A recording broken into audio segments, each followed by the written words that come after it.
Universe में जीवन की शुरुआत इंसानों के लिए आज भी वो मिस्ट्री बनी हुई है जिसे इंसानों ने आज तक सुलझा नहीं पाया। आज आप देख सकते हैं कि साइंस कितनी ज्यादा तरक्की कर गई है जिसकी वजह से हम अलग अलग प्लैनेट पे भी जाके देख सकते हैं। लेकिन आज तक हमारे यहाँ जितने भी सबूत हाथ लगे हैं हमें सिर्फ ये पता चली है कि जीवन जो है वो सिर्फ धरती पे ही पल रही है। यानी कि इतने बड़े यूनिवर्स में जब भी हम जीवन की बात किया करते हैं तो उसे सिर्फ हम अर्थ पे ही देखा करते हैं। जहाँ पे कुछ लोगों का ये मानना है कि जीवन का जो क्रिएशन है वो डिवाइन क्रिएशन है, वहीं पे साइंस का ये मानना है कि जो जीवन की शुरुआत हुई है वो कॉस्मिक एक्सीडेंट की वजह से हुई है।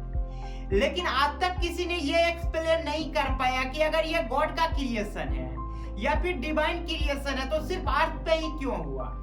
जहाँ पे आप देख सकते हैं कितना बड़ा यूनिवर्स है, जहाँ पे कितनी सारी गैलेक्सीज है, वहाँ पे सिर्फ हमें ये देखने को मिलता है कि सिर्फ हमारी ही गैलेक्सी में अर्थ नाम का जो प्लैनेट है वहीं पे जीवन पल रही है। तो सवाल उठता है आखिर क्यों सिर्फ धरती पे ही जीवन पल रही है। जहाँ पे साइंस का जो कहना है कि जीवन को लेके वो ये कहना है कि धरती पे जीवन का जन्म यूनिसेल्युलर ऑर्गेनिज्म से हुई है। ये जो धरती पे देखा करते कितने सारे जीव जंतु हो गए हैं, सारा का जो बनना हुआ है वो सिर्फ यूनिसेल्युलर ऑर्गेनिज्म से हुआ है। जहाँ पे यूनिसेल्युलर ऑर्गेनिज्म जो है यानी एक कोशिकीय जीव वो पहले अपने आप को बहुत सारा कॉपी बनाया, फिर धीरे धीरे जब इंटीग्रेट होने लगा यानी कि एक कोशिकीय सेल से धीरे धीरे जब मल्टी कोशिकीय सेल बनने लगा यानी कि बहुत सारे सेल्स मिलके जब जीव बनने लगा तो आज उसी का नतीजा है कि हम देखते हैं कि इंसान बना, जानवर बना, अलग अलग चीजें बनी। सभी के अंदर जो सेल्स हुआ करती है वो बेसिकली मल्टी सेल्यूलर सेल्स हुआ करती है, जो कि इसके ओरिजिन पे अगर हम जाते हैं तो हमें पता चलता है कि इसकी जो शुरुआत हुई है वो यूनिसेल्युलर ऑर्गेनिज्म से हुई है। पर साइंस के सामने आज भी सबसे बड़ा सवाल ये है कि ये जो यूनिसेल्युलर ऑर्गेनिज्म है ये आई कहाँ से, कैसे पहला ये एक कोशिकीय जीव बनी। अगर हम एक कोशिकीय जीव को अगर अच्छे से विश्लेषण करके देखें तो हमें यह पता चलती है कि वो carbon atom, hydrogen, oxygen, sulphur और फास्फोरस जैसे एटम से मिलकर बनी है। जहाँ पे देखें कि इन सारी एटमों के मिलने से वहाँ पे एक ऐसा फ्यूजन हुआ जहाँ पे एक कोशिकीय जीव बनी, यानी कि धरती पे वो पहला जीव बनी जो सांसें ले रही थी, जिसके अंदर जीने की क्षमता आई। तो आज के इस वीडियो में हम लोग काफी डिटेल में समझेंगे कि कैसे धरती पे जीवन का जन्म हुआ और सिर्फ धरती पे ही जीवन का जन्म क्यों हुआ, जबकि इतना बड़ा यूनिवर्स है तो और भी प्लैनेट पे जीवन का जन्म क्यों नहीं हुआ। और कुछ लोगों का इसके बारे में ये भी मानना है ये जो धरती पे जीवन आई है ये जीवन के बीज से आई है और ये जीवन का बीज इस यूनिवर्स से नहीं आके किसी और यूनिवर्स से आई है। यानी कि किसी और यूनिवर्स के प्लैनेट्स पे जो जीवन पल रही थी वहाँ के कुछ टाइम ट्रेवलर ने आया और अर्थ पे आके जीवन नाम का बीज को रखा, जिसकी वजह से आज हम देख सकते हैं कि धरती पे कितने सारे जीवन का जन्म हुआ जो कि अलग अलग फॉर्म में जी रही है। कुछ जानवर बना, कुछ इंसान बना, कुछ हाथी बना, कुछ कुत्ता बना और कुछ देख सकते हैं कि किस प्रकार से छोटी छोटी चींटी बनी है। तो आज के इस वीडियो में काफी डिटेल में एनालिसिस करके ये पता लगाएंगे कि आखिर धरती पे जीवन का जन्म कैसे हुआ, कैसे वो समय आया जब जीवन पहली बार धरती पे पलना शुरू किया। जीवन, जब भी हम जीवन की बात किया करते तो हमें ये समझ आते है कि यूनिवर्स के द्वारा ये वो खूबसूरत रचना है जहाँ नॉन लिविंग थिंग्स से मिलकर लिविंग थिंग्स बनी है।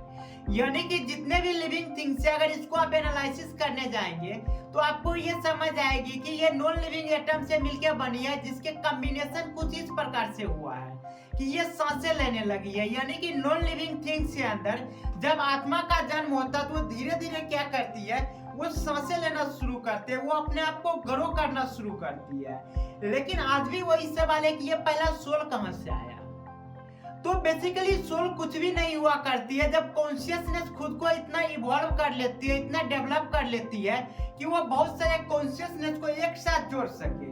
तो जब बहुत सारे कॉन्शियसनेस एक साथ जुड़ा करती है तो वहाँ पे एक फ्यूजन होता है, जिसके वजह से उसके अंदर इतना अवेयरनेस आ जाती है वो खुद के मल्टीपल्स को बनाने लगती है, वो सांसें लेने लगती है, वो ग्रो होने लगती है। तो इन चीजों को समझने से पहले सबसे पहले हमें यह समझना होगा कि कॉन्शियसनेस क्या होती है, कैसे कॉन्शियसनेस जब इवॉल्व होती है तो जीवन का रूप ले लेती है।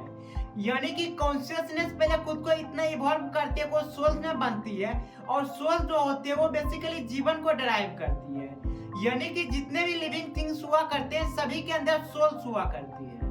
तो आइए सबसे पहले हम ये समझने की कोशिश करते हैं कि कॉन्शियसनेस क्या होती है। जैसा कि हम लोगों ने देखा था कि किस प्रकार से नथिंगनेस के अंदर पहली बार जब कॉन्शियसनेस का अवेयरनेस हुआ था तो वो खुद को जानने के लिए यूनिवर्स बना दिया, जहाँ यूनिवर्स आज भी फैल रही है और आज भी उसके अंदर ये सवाल चल रही है कि मैं हूँ कौन। तो बेसिकली जो कॉन्शियसनेस होती है इसको सबसे पहले हम समझते हैं।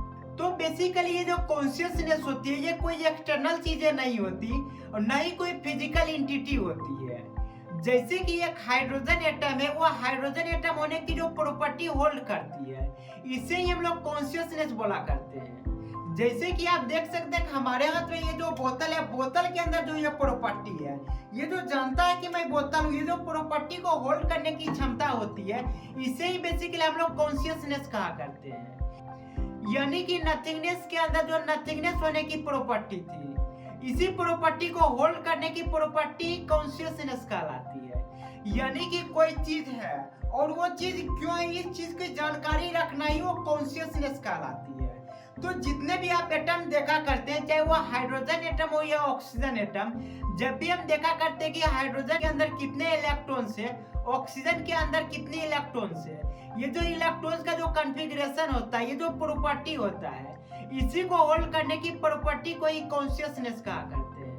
जब बहुत सारे एटम एक साथ आके मिलते हैं तो एक निश्चित कंडीशन होती है, यानी कि एक परफेक्ट कंडीशन, एक परफेक्ट टेम्परेचर, जहाँ पे इन सभी चीजों का जब मिलना होता है तो वहाँ पे इन सभी चीजों के मिलने की वजह से वो नॉन लिविंग थिंग्स से लिविंग थिंग्स में आ जाते हैं। जैसा कि हम लोगों ने देखा कि कैसे यूनिसेल्युलर जो ऑर्गेनिज्म होती है वो carbon atom, hydrogen atom, phosphorus atom और बहुत सारे इसी प्रकार के एटम्स के देखते मिलने से बना होता है। यानी कि इन सभी एटम्स को अगर हम अलग अलग करके देखने जाएंगे तो हमें ये पता चलेगी कि ये नॉन लिविंग थिंग्स है, लेकिन जैसे इन सभी को मिलना होता है एक परफेक्ट कंडीशन में, तब जाके जब हम देखते हैं तो हम बोलते हैं कि ये लिविंग थिंग्स है।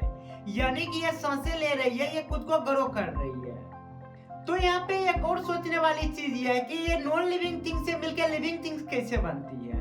अगर कोई एक्सटर्नल फैक्टर इसके अंदर नहीं आती है तो कैसे हम ये कह सकते हैं कि नॉन लिविंग थिंग्स मिलकर लिविंग थिंग्स बनाया करती है, जहाँ पे ये सांसें लेके अलग अलग फूडों को कंज्यूम करके ये खुद को ग्रो करती है और खुद को डेवलप करती है। तो इसे हम कुछ इस प्रकार से समझ सकते हैं कि जैसे ही हम कहीं पे खड़ा होते हैं और हम देखते हैं कि सामने से एक खूबसूरत लड़की आ रही होती है, तो जैसे हम खूबसूरत लड़की को देखते हैं तो धीरे धीरे हमारे अंदर एक फीलिंग डेवलप होती है, जिसकी वजह से हमें लगता है ये जो आ रही है ये काफी अच्छी है और ये अच्छा लगना, इतना अच्छा लगने लगता है कि हमें ऐसा फील होने लगता है कि हमें उससे प्यार हो गया और हम गहरे प्यार में चले जाते हैं, जिसे हम फॉल इन लव कहते हैं।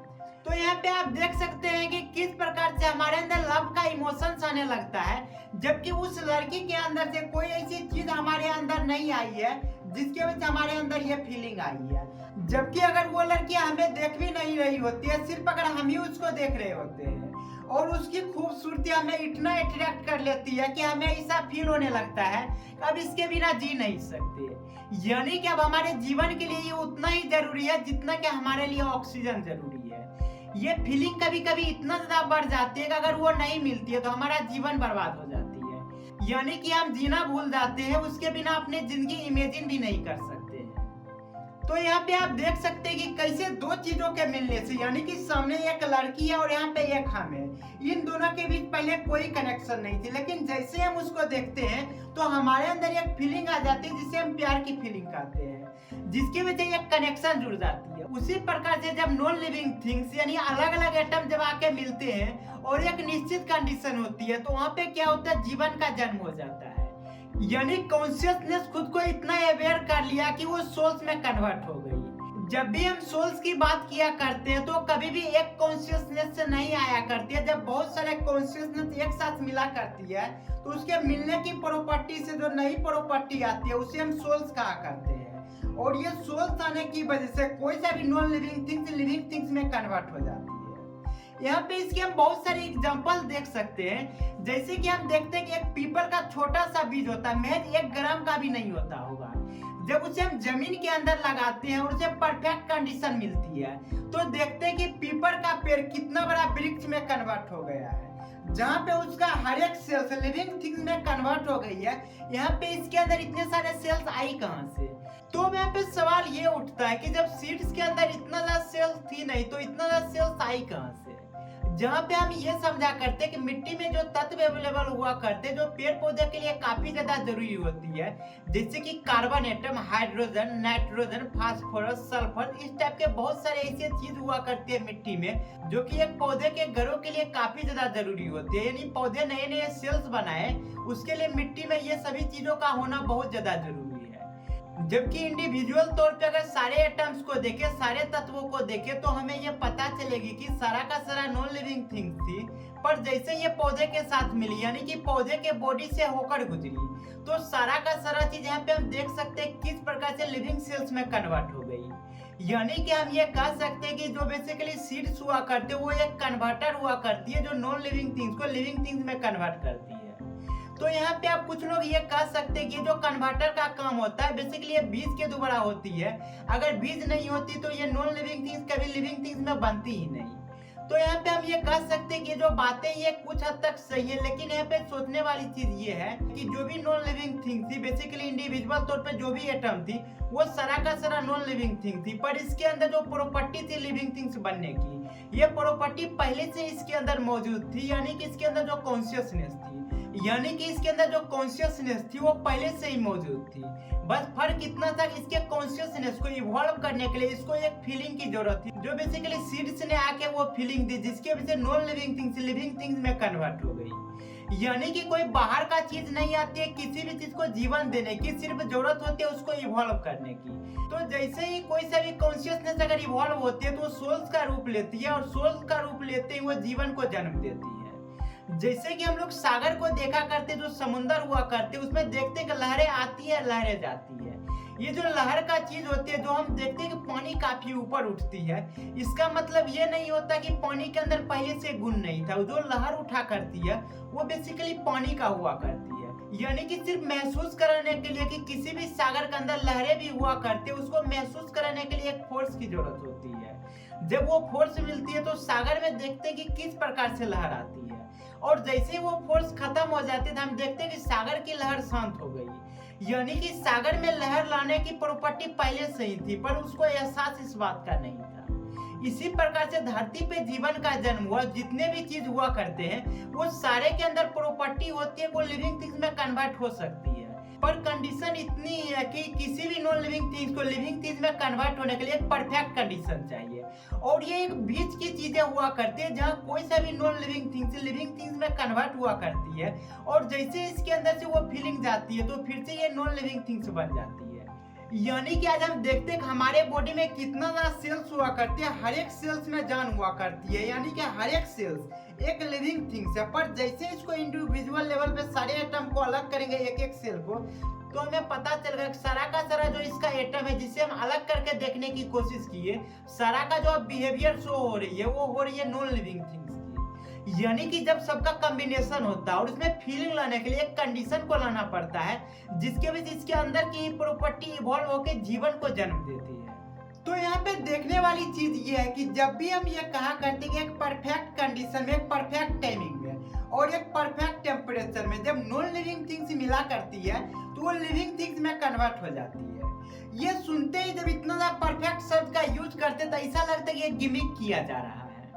मतलब कि अगर हम बहुत सारे जब नॉन लिविंग थिंग्स को मिलाते हैं और वो लिविंग थिंग्स में कन्वर्ट नहीं होती है तो हम यहाँ पे ये कह सकते हैं परफेक्ट कंडीशन मिला ही नहीं होगा। और वो परफेक्ट कंडीशन क्या है ये किसी को पता नहीं, मीन्स की जुमलेबाजी हो रही है। तो आइए हम इसे कुछ इस तरीके से समझ सकते हैं कि हमारे पास अगर बहुत सारे लोहा आ गए यानी कि आयरन आ गया, अगर उसको हम छोटा छोटा टुकड़ा किए और सारे टुकड़े का एक निश्चित कॉम्बिनेशन में बनाकर उसको फिट किए जिसे हम इंजन बोलते हैं।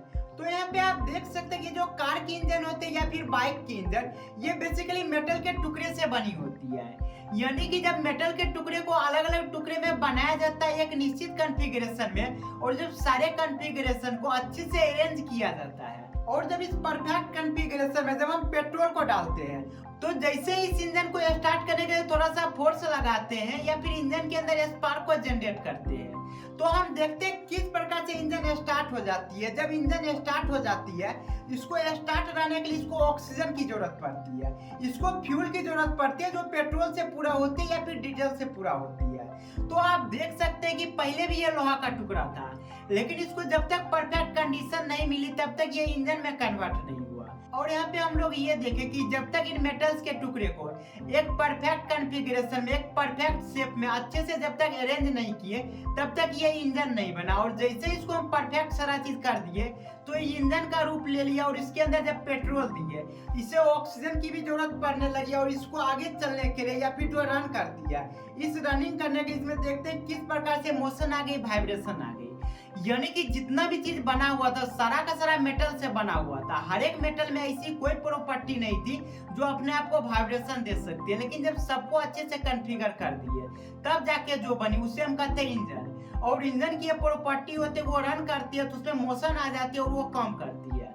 और जब इसी इंजन में हम 4 चक्के लगा देते हैं ऊपर बॉडी बना देते हैं तो अब जो चीजें बनी हम उसे कार कहते हैं। यानी कि कार कोई चीज नहीं होती बस अलग अलग टुकड़ों को अगर सही से अरेंज कर देते हैं तो उसकी जो बनावट होती है बने हुई चीजों को हम कार कहते हैं। तो यहाँ जो हम लोग ये एग्जांपल लिए ये एग्जांपल सिर्फ इसलिए लिए कि मैं आपको समझा सकूं कि एक परफेक्ट कंडीशन क्या होती है। जैसे ही आपको बोलते हैं कि एक कार हमने खरीद लिया तो आपको ये समझ आती है एक ऐसा गाड़ी होगा जिसमें 4 छोटे छोटे चक्के लगे होंगे, एक ऊपर इस प्रकार का बॉडी होगा, आगे पीछे ये इस प्रकार से चल रही होगी। लेकिन आप इमेजिन करके देखिए उसका चारों चक्का ऊपर में लगा दे और उसका जो सीट होता है वो जमीन की ओर कर दिए, यानी सारा चीज वही है बस उसका कॉन्फ़िगरेशन चेंज कर दिए। तो अब आप इसको कभी कार नहीं बोल पाइएगा। उसके इंजन का हर एक पार्ट्स अगर सीट पे लगा दे और सीट का जो भी पार्ट्स है वो अगर इंजन के अंदर डाल देंगे तो ये कभी भी स्टार्ट नहीं होगा। तो सेम यही चीज यूनिवर्स में हुआ जब पहली बार अर्थ पे एक ऐसा कंडीशन बना जहाँ पे बहुत सारे एटम्स आपस में मिले और आपस में मिलने के बाद एक ऐसी कंडीशन बनी जहाँ पे ये खुद को ग्रो करने की क्षमता ले आया, खुद के अंदर ये सांसें लेने लगी। तो कुछ इस प्रकार से जीवन का शुरुआत हुआ। और यहाँ पे ये जो जीवन की शुरुआत हुई है जिससे हम कहते हैं कि सिर्फ अर्थ पे ही जीवन चल रही है, पर हमें ये समझना होगा कि जीवन की परिभाषा क्या होती है। हम लोगों ने ये देखा कि जितने भी लिविंग थिंग्स अगर वो सांसें ले रही है उसके अंदर अगर लिविंग सेल्स है तो हम कह देते हैं कि वो जीवन है, उसके अंदर जीवन पल रही है, ये लिविंग थिंग्स है। लेकिन आप इमेजिन करके देखिए आज से जब बहुत दिनों पहले जब माइक्रोस्कोप नहीं हुआ करती थी और उस समय हम बोलते कि ये मेरे जो डायरी है इसके ऊपर बहुत सारा जीव बैठा हुआ तो इस पर कोई यकीन नहीं करता क्योंकि किसी ने देखा नहीं इसमें बहुत सारा माइक्रो बैक्टीरिया बैठी हुई है जो हम आंखों से नहीं देख सकते। पर जैसे ही माइक्रोस्कोप का खोज हुआ तो फिर समझ आने लगा कि बहुत छोटे छोटे जीव हुआ करते जिससे हम देख भी नहीं सकते। तो हो सकता है कि बहुत सारे जीवन इस प्रकार से भी पल रही होगी अलग अलग प्लैनेट्स पे जिससे हम इन आंखों से अभी देख नहीं सकते। यानी कि एलियंस हुआ करती होगी पर हमें उसकी जानकारी नहीं है। तो अगले एपिसोड में हम लोग ये समझने की कोशिश करेंगे कि क्या यूनिवर्स में एलियंस हो सकते हैं। क्या आज तक सबूत नहीं मिला तो इसका मतलब यह है कि एलियंस हुआ ही नहीं करते हैं। क्या जीवन की शुरुआत सिर्फ धरती पे ही हुई है या इससे पहले भी और प्लैनेट्स पे हो चुके हैं। तो इन सारे चीजों का जवाब हम अगले वीडियो में देने की कोशिश करेंगे।